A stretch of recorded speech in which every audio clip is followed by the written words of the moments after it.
Dans la vie, il est presque inévitable de faire face au mépris, à la trahison ou au rejet, que ce soit dans nos relations, notre carrière ou même au sein de notre propre famille. Ces moments laissent souvent des cicatrices profondes. Pourtant, la Bible nous rappelle que ce que les hommes rejettent, Dieu peut le choisir pour accomplir ses desseins. L'exemple le plus frappant est celui de Jésus lui-même, décrit dans Ésaïe 53:3 comme « méprisé et abandonné des hommes », mais destiné à devenir la pierre angulaire du salut. Psaume 118:22. Le mépris humain, bien que douloureux, n'a pas le pouvoir de définir notre destinée. En réalité, Dieu utilise souvent ces épreuves pour nous façonner. Dans 1 Samuel 16:7, lorsque le prophète Samuel cherche à oindre le futur roi d'Israël, Dieu lui dit « L'homme regarde à ce qui frappe les yeux, mais l'Éternel regarde au cœur ». David, le plus jeune fils de Jessé, était sous-estimé par sa propre famille, au point qu'on ne l'avait même pas convoqué lors de la visite du prophète. Pourtant, c'est lui que Dieu avait choisi. Pourquoi Dieu permet-il que nous traversions de telles épreuves? Jacques 1:2-4 nous donne une clé. Considérez comme un sujet de joie complète les diverses épreuves auxquelles vous pouvez être exposés, sachant que l'épreuve de votre foi produit la patience. Le mépris agit comme un creuset qui purifie notre foi, nous apprenant à dépendre non pas de l'approbation des hommes, mais de celle de Dieu. Joseph, vendu par ses frères, calomnié en Égypte et oublié en prison, aurait pu croire que Dieu l'avait abandonné. Mais chaque rejet faisait partie d'un plan plus grand. Sauver des nations et préparer la venue d'Israël en terre promise. Genèse 50:20. Le monde célèbre les forts, les populaires, ceux qui réussissent selon ses standards. Mais dans le royaume de Dieu, les humiliés sont élevés, les derniers deviennent premiers. Matthieu 20:16. Si vous avez été méprisé, rappelez-vous, votre valeur ne vient pas de l'opinion des autres, mais de votre identité en Christ. Ceux qui vous ont rejeté ne contrôlent pas votre destin. Dieu seul le fait. Et souvent, c'est dans l'ombre du mépris que se prépare une gloire plus grande. Alors, au lieu de nourrir l'amertume, voyez cette épreuve comme une préparation. Comme David, qui, dans les champs avec ses brebis, apprenait à combattre les lions avant de vaincre Goliath. Comme Joseph, dont les chaînes en Égypte le conduisaient au palais. Votre temps viendra, car le plan de Dieu est déjà en action. Et quand il vous élèvera, même ceux qui vous ont méprisé reconnaîtront que c'est l'œuvre de sa main. Il arrive des moments où nos prières semblent se heurter au plafond, où le ciel paraît fermé et où Dieu garde un silence qui peut sembler assourdissant. Dans ces périodes, il est facile de croire que Dieu nous a oubliés, qu'il ne voit pas notre souffrance ou qu'il ne se soucie pas de notre situation. Pourtant, la Bible nous révèle une vérité profonde. Le silence de Dieu n'est jamais une absence. Au contraire, c'est souvent dans ces moments d'attente que Dieu travaille le plus activement dans nos vies. L'histoire de Joseph en est un exemple frappant. Après avoir été vendu comme esclave par ses propres frères, puis injustement jeté en prison en Égypte, Joseph a dû endurer des années d'incompréhension et de souffrance. Pourtant, la Bible nous dit que l'Éternel était avec Joseph. Genèse 39:21, même dans la prison. Dieu ne parlait pas, ne se manifestait pas de manière visible, mais il préparait en secret une libération si grande qu'elle dépassait tout. Ce que Joseph aurait pu imaginer. Le désert est souvent, dans les Écritures, le lieu où Dieu forme ses enfants. Jésus lui-même a été conduit par l'Esprit dans le désert avant de commencer son ministère. Matthieu 4:1. C'est dans cet endroit aride, loin du bruit et des distractions, que Dieu nous apprend à dépendre entièrement de lui. Le désert n'est pas une punition, mais une préparation. Comme le prophète Osée le déclare, « C'est pourquoi voici, je veux l'attirer et la conduire au désert, et je parlerai à son cœur. » Osée 2:14. Pourquoi Dieu permet-il ces temps de silence? Parce qu'il veut développer en nous une foi qui ne dépend pas des émotions ou des circonstances visibles, mais de sa parole et de sa fidélité. Comme un père qui apprend à son enfant à marcher, en le laissant parfois lâcher sa main, Dieu permet que nous expérimentions l'attente pour que notre foi grandisse. L'apôtre Paul écrit « Car nous marchons par la foi et non par la vue. 2 Corinthiens 5, 7. L'attente peut être douloureuse, mais elle n'est jamais vaine. David, avant de devenir roi, a été poursuivi comme un criminel par Saül pendant des années. Pourtant, dans ces moments où Dieu semblait silencieux, David écrivait des psaumes qui résonnent encore aujourd'hui par leur profondeur et leur confiance en Dieu. Quand je marche dans la vallée de l'ombre de la mort, je ne crains aucun mal car tu es avec moi. Psaume 23, 4. Si vous traversez une période où Dieu semble silencieux, rappelez-vous, il n'a pas abandonné son projet pour votre vie. Comme un agriculteur qui attend patiemment la moisson, Jacques 5, 7, Dieu sait exactement quand agir. Votre temps d'attente n'est pas un temps perdu, mais un temps où Dieu construit en vous une endurance, une espérance et une foi qui ne pourront être ébranlées. Dans notre marche avec Dieu, nous voulons souvent des signes clairs, des réponses évidentes à nos prières. Pourtant, l'œuvre divine se déploie fréquemment dans l'invisible, comme une graine qui germe secrètement sous la terre avant de jaillir en plante vigoureuse. Ce chapitre nous révèle comment discerner la main de Dieu lorsqu'elle semble cachée à nos yeux humains. L'histoire de Joseph nous enseigne une vérité profonde. Vous aviez médité de me faire du mal. Dieu l'a changé en bien. Genèse 50, 20. Ce qui apparaissait comme une trahison cruelle. Ses frères, le vendant comme esclave, devenaient le chemin mystérieux par lequel Dieu sauvait des nations entières de la famine. Dans nos vies aussi, les circonstances qui semblent désastreuses peuvent être les pierres angulaires d'un plan bien plus grand que nous ne l'imaginons.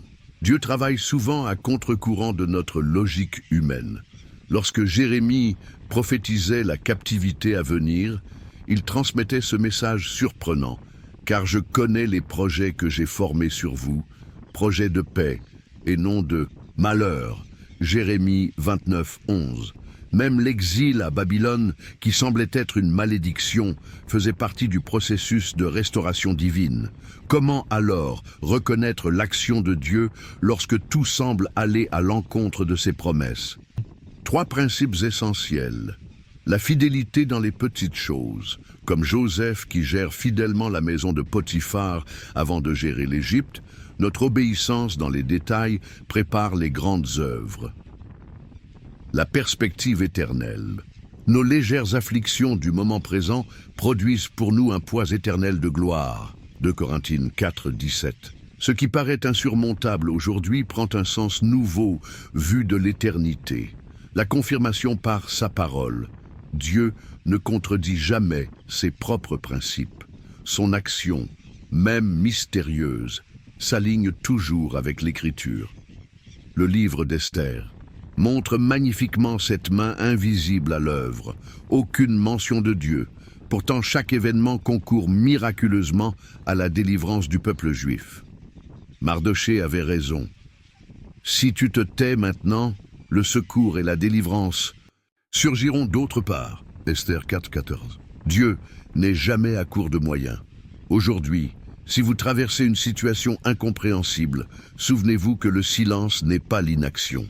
Comme les disciples dans la tempête, vous criez « Maître, ne t'inquiètes-tu pas de ce que nous périssons ?» Marc 4, 38. Sans voir que celui qui ordonne au vent est dans votre bateau. Votre histoire n'est pas terminée. Le meilleur reste à venir. La blessure du rejet et de la trahison laisse souvent dans notre cœur un désir mêlé de justice et de vengeance. Nous voulons que ceux qui nous ont fait du mal reconnaissent leur tort, qu'ils éprouvent des remords, qu'ils voient enfin la vérité. Mais la Bible nous présente une perspective radicalement différente. Dieu se réserve le droit d'agir sur les cœurs et son timing est parfait. L'histoire de Joseph et de ses frères illustre magnifiquement ce principe. Après des années de souffrance, Joseph se retrouve face à ceux qui l'ont vendu comme esclave. Pourtant, au lieu de se venger, il déclare « Vous aviez projeté de me faire du mal, Dieu l'a changé en bien. » Genèse 50, 20. Le repentir de ses frères ne vient pas par la force ou la manipulation, mais par l'œuvre souveraine de Dieu dans leur cœur. 1. La justice divine versus la vengeance humaine. L'apôtre Paul nous met en garde. Ne vous vengez point vous-même, bien-aimés, mais laissez agir la colère de Dieu, car il est écrit « À moi la vengeance, à moi la rétribution, dit le Seigneur. » Romains 12, 19. La vengeance humaine est impulsive et destructrice, mais la justice divine est parfaite et rédemptrice.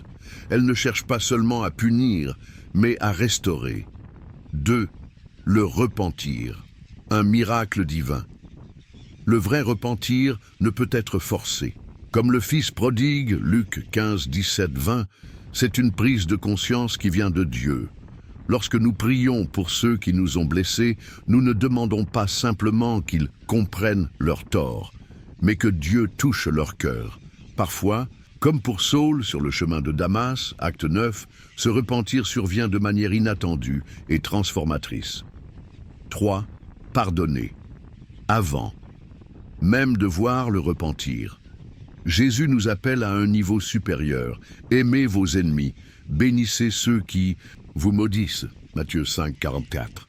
Le pardon n'est pas conditionnel au repentir de l'autre. Comme Jésus sur la croix, Père, pardonne-leur, nous pouvons libérer nos blessures entre les mains de Dieu, même si l'autre ne reconnaît jamais ses torts. 4. Quand Dieu fait témoigner. Vos adversaires.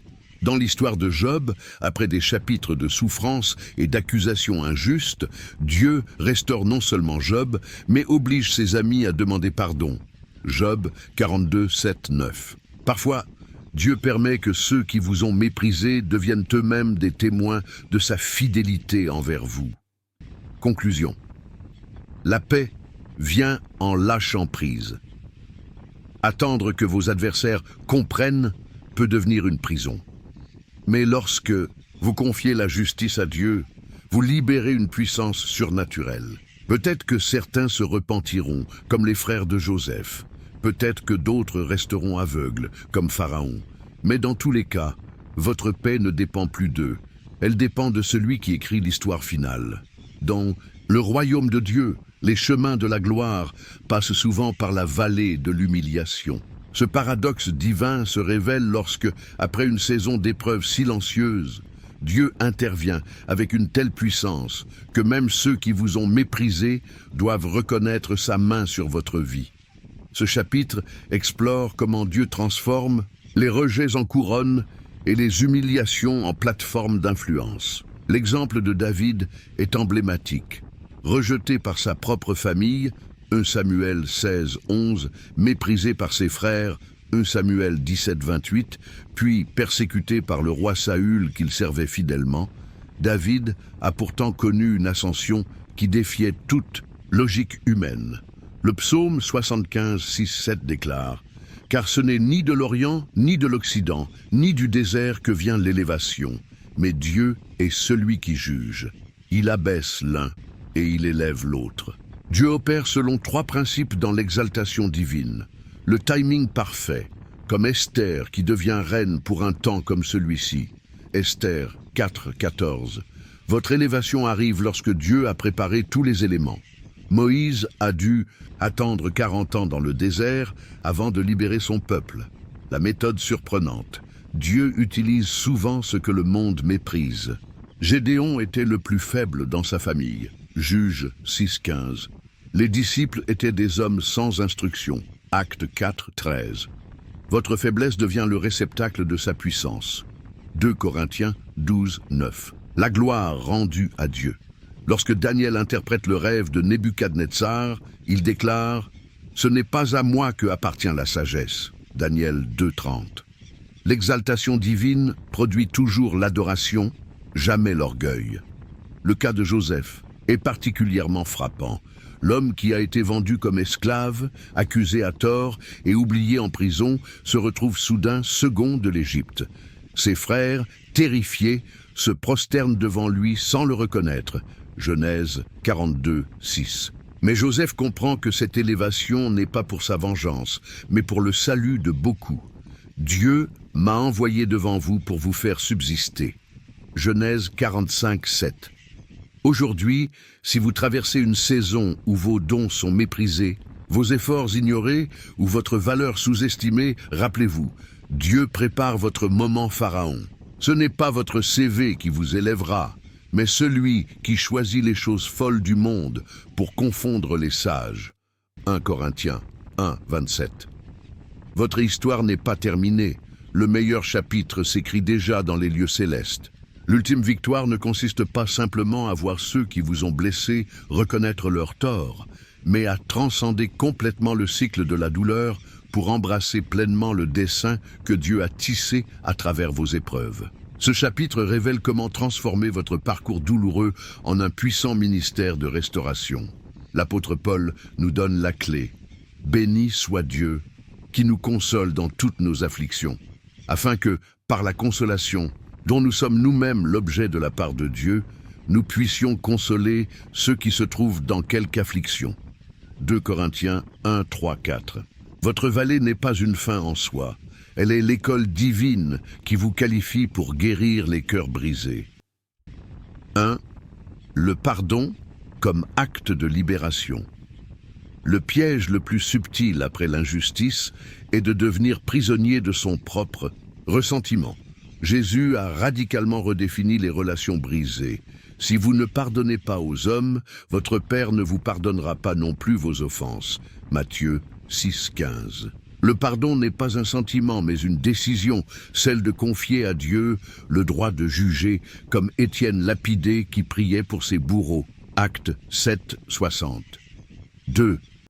Votre douleur devient votre message. Regardez l'histoire de Pierre. Après son reniement public de Christ, Marc 14, 71, sa restauration, Jean 21, 15, 17, l'a équipé pour devenir le pasteur des brebis blessées. Vos échecs et blessures ne vous disqualifient pas. Ils deviennent votre crédibilité pour parler, au cœur meurtri. 3. Allez plus loin que la justice humaine. Joseph aurait pu se contenter de voir ses frères punis. Mais sa vision dépassait la réparation humaine. Vous aviez projeté de me faire du mal. Dieu l'a changé en bien. Genèse 50, 20. Votre plus grande revanche spirituelle sera de voir Dieu utiliser votre obéissance pour bénir même vos opposants. 4. Préparez pour le niveau suivant. Chaque épreuve est une préparation. David, oint roi mais persécuté par Saül, développait dans les cavernes d'Adulam les qualités de leadership qui feraient de lui un roi selon le cœur de Dieu. 1 Samuel 22, 2. Votre désert actuel est le terrain d'entraînement de votre destinée. Conclusion, l'histoire continue. Le chapitre final de votre vie ne s'écrit pas dans la rétribution, mais dans la rédemption. Comme Job qui reçoit le double après son épreuve, Job 42, 10, Dieu ne se contente pas de restaurer, il amplifie. Votre témoignage deviendra une arme contre les œuvres des ténèbres, et ceux qui vous ont rejeté deviendront des témoins involontaires de la grâce qui opère en vous.